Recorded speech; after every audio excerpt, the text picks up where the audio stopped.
सीधे मुद्दे पर संक्षेप में मैं अपनी बात लखीसराय की जनता के बीच रखना चाहता हूं।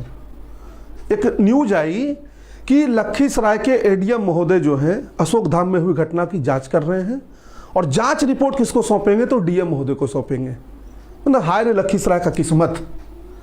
अब उस डीएम महोदय को जांच रिपोर्ट सौंपा जा रहा है जो डीएम खुद जो है वह जांच घेरे में होना चाहिए। इतनी बड़ी त्रासदी हो गई, इतने लोगों की जो है वह मृत्यु हो गई, 7 लोगों की, इतने लोग घायल थे, उन घायल को समुचित इलाज नहीं मिला, वो घर चले गए जो है। कई लोगों ने ऐसा कहा। और सरकारी अस्पताल की अवस्था क्या है किसको नहीं पता है। लखीसराय में हर छोटी छोटी बात पे जो है पटना रेफर। कितना उपचार वहां उपलब्ध है, कितने डॉक्टर्स वहां रहते हैं। और अब डीएम महोदय जो है वो जांच रिपोर्ट पढ़ के तय करेंगे कि किसकी गलती है।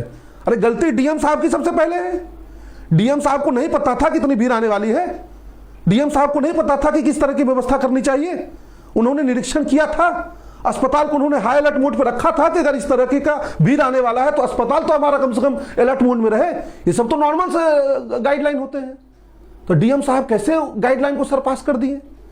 डीएम साहब ने क्यों अस्पताल को भी नहीं जो है वो अलर्ट मोड में रखा था। अब वो डीएम साहब जांच कर रहे हैं।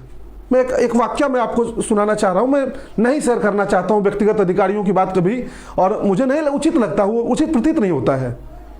मैंने जिले के अधिकारियों को लगता है ना कि ये लोग तो छोटे दल से आते हैं, इनकी बात क्या सुना जाए, इनको क्या भी जो है इनको क्या तवज्जो दिया जाए। लेकिन मैं आप लोगों से स्पष्ट कर दूं, जो भी भेज दीजिएगा डीएम साहब को, डरते किसी से नहीं है। तो मैं एक बात एकदम स्पष्ट कर दूं कि दल वगैरह मत देख के व्यवहार करिए। आप ये मत देखिए कि हमको 9,000 10,000 के आसपास वोट आया। हम अपनी बात उतने ही सौम्यता के साथ और उतनी ही आक्रामकता के साथ रखने के लिए जानते हैं। मैं मिलने गया था डीएम साहब से पुल में जो दरार आया उस विषय पे कि आप लोग जांच तो चिल्ला रहे हैं, जांच रिपोर्ट तो पब्लिक डोमेन में जाना चाहिए। इसके लिए हमने उनको ज्ञापन दिया। 30 सेकंड में हमारा ज्ञापन रिसीव कर लिए वो। इसी दौरान हमारे एक कार्यकर्ता ने मोबाइल निकाल लिया, फोटो खींच लेते हैं ज्ञापन देते हुए। हालांकि हमने नहीं कहा था। डीएम साहब ने तुरंत क्या कहा, फोटो मत खिंचाइए। क्यों कहेंगे साहब, आप तो बड़े बड़े राजनीतिक दलों के लोगों के साथ फोटो खिंचाएंगे ना।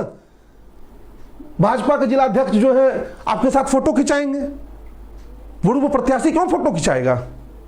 आप तो जिलाध्यक्ष महोदय के साथ फोटो खिंचाएंगे अलग अलग दलों के। मतलब चुनाव हम लड़े हैं, डीएम साहब को फोटो नहीं खिंचा सकते हैं क्योंकि ऊपर के सारे आका नाराज हो जाएंगे। थोपा गया डीएम है।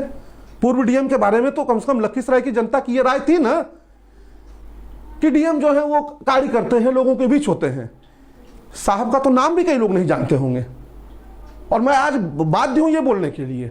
मैंने तुरंत उसी समय कहा अपने कार्यकर्ता को, अरे क्यों खींच लो फोटो यार, फोटो की आवश्यकता थोड़ी है। हमको कौन इनके साथ फोटो खिंचा भोकाल बनाना है।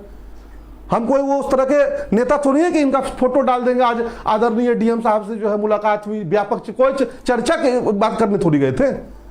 हम शिकायत लेके गए थे। उस शिकायत में लखीसराय का जो दर्द है उस दर्द को हमने बयां किया।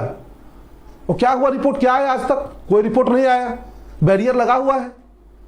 इतने लाखों करोड़ों का घोटाला है ये, और डीएम महोदय को कोई प्रभाव नहीं। क्या फर्क पड़ा जो है।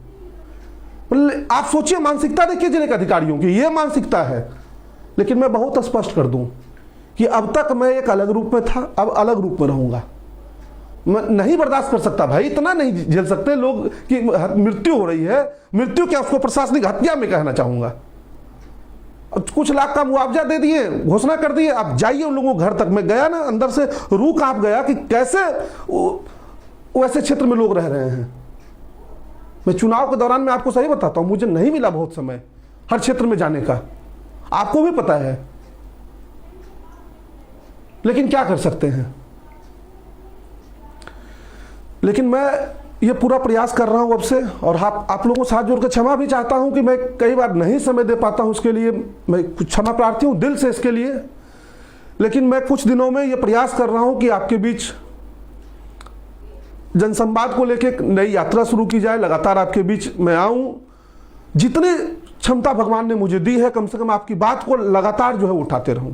मैं फिर कह रहा हूं कि जिला प्रशासन दोषी है।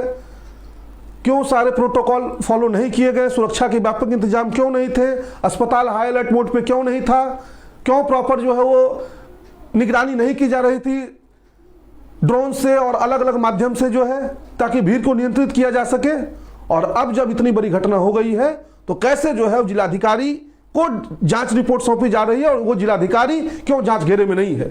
दूसरी बात, जांच अगर हो तो पब्लिक डोमेन में उसकी रिपोर्ट आए और अधिकारियों पे कार्रवाई होते हुए दिखे, खानापूर्ति ना हो। और ये बहुत ही दुखद है कि सरकार का ये रवैया है।